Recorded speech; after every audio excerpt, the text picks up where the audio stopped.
She stole my career. Mariah Carey allegedly points finger at Beyoncé as J.Lo adds fuel to the fire. Introduction: The Battle of the Divas. The music industry is no stranger to competition, but few rivalries have kept fans speculating for decades like the tangled web between Mariah Carey, Beyoncé, and Jennifer Lopez.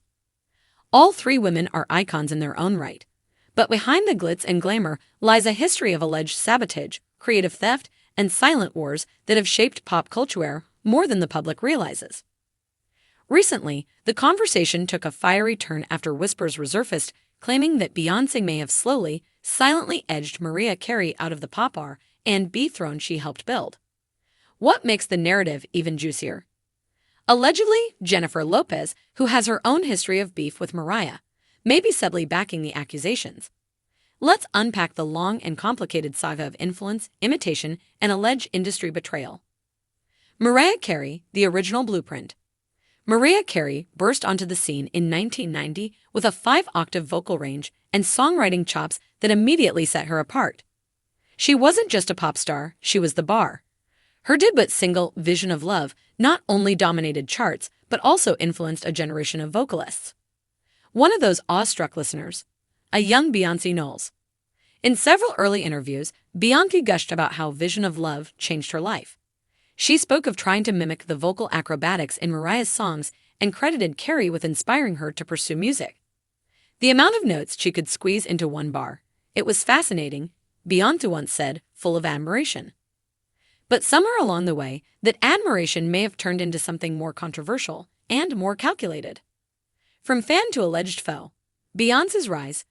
Fast forward to the 2000s, Beyoncé had successfully transitioned from Destiny's Child frontwoman to solo superstar. Her image, sound, and creative direction began to evolve in ways that some say eerily mirrored Mariah Carey's diva persona. Think flowing gowns, high-note flexing, and mixing glamour with street-savvy visuals. It wasn't just the look and sound that raised eyebrows. Fans pointed out alleged instances of Beyoncé borrowing or stealing, depending on who you ask, from Mariah and others. Album rollouts. When Beyoncé surprise dropped her self-titled album in 2013, it was hailed as groundbreaking. But some fans claimed Mariah had been planning a similar unconventional rollout for me. I Am Mariah, the elusive chanteuse long before Beyoncé's release. Was the queen of reinvention quietly eclipsed before she could strike? Choreography and concepts. Beyoncé has faced numerous accusations of lifting creative work from smaller artists.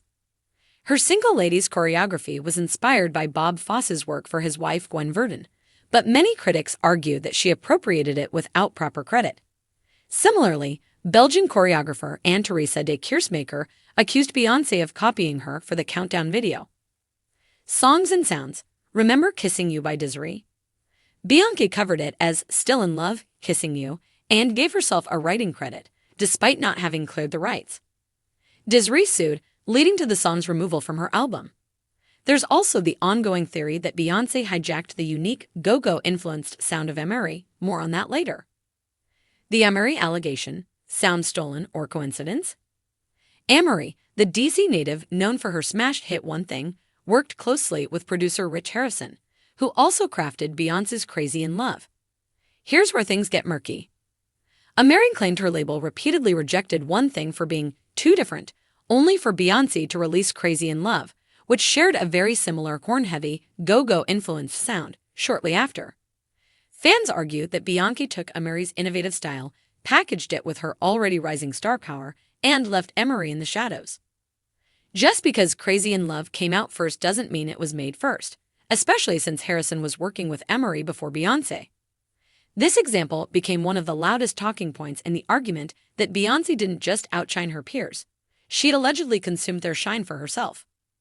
Sabotage or strategy. Beyoncé and Mariah's diverging paths. As Beyoncé soared higher, Mariah Carey's chart dominance began to falter.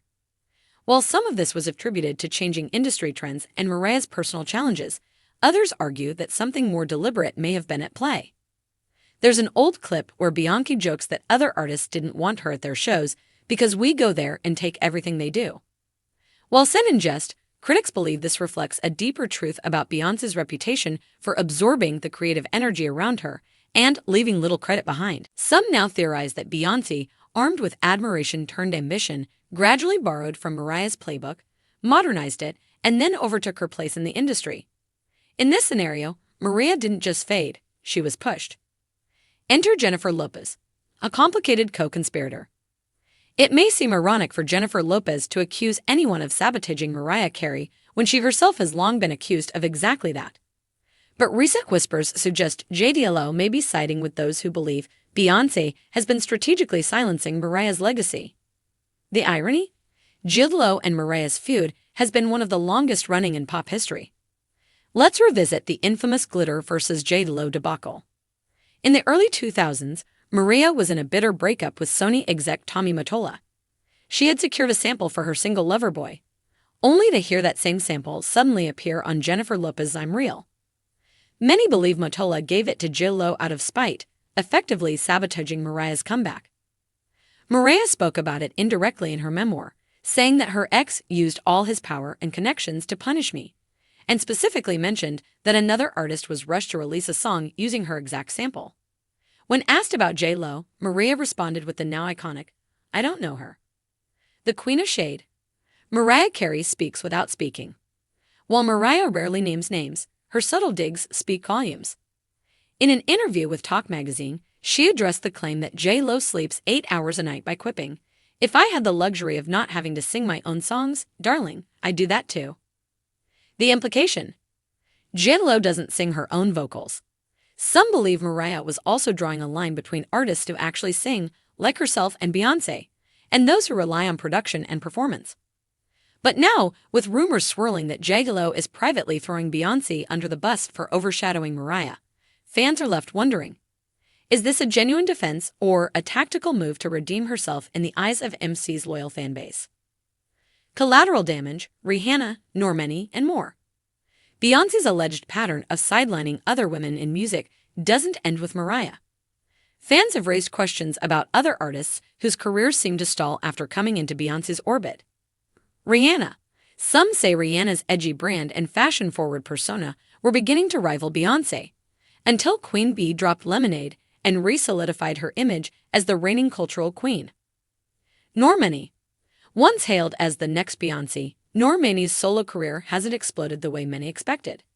Some fans speculate that Beyoncé's Parkwood Entertainment, which signed Normani early on, may have kept her under tight creative control only to deprioritize her when it came time to really push her career. Conclusion: coincidence, competition, or calculation? The Beyoncé-Mariah J.Lo triangle is more than just diva drama. It's a lens into how the entertainment industry cultivates and discards talent. While Beyoncé's talent and work ethic are undeniable, the persistent whispers about her borrowing, or outright stealing, from other artists can't be ignored. Did Beyoncé really edge out Mariah Carey by reinventing her image with updated branding and fresher visuals?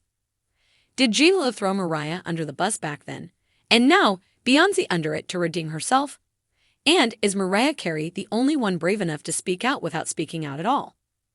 One thing is certain, in the world of music, royalty, admiration, influence, and ambition are often tangled together. And sometimes the throne isn't earned, it's taken. What do you think?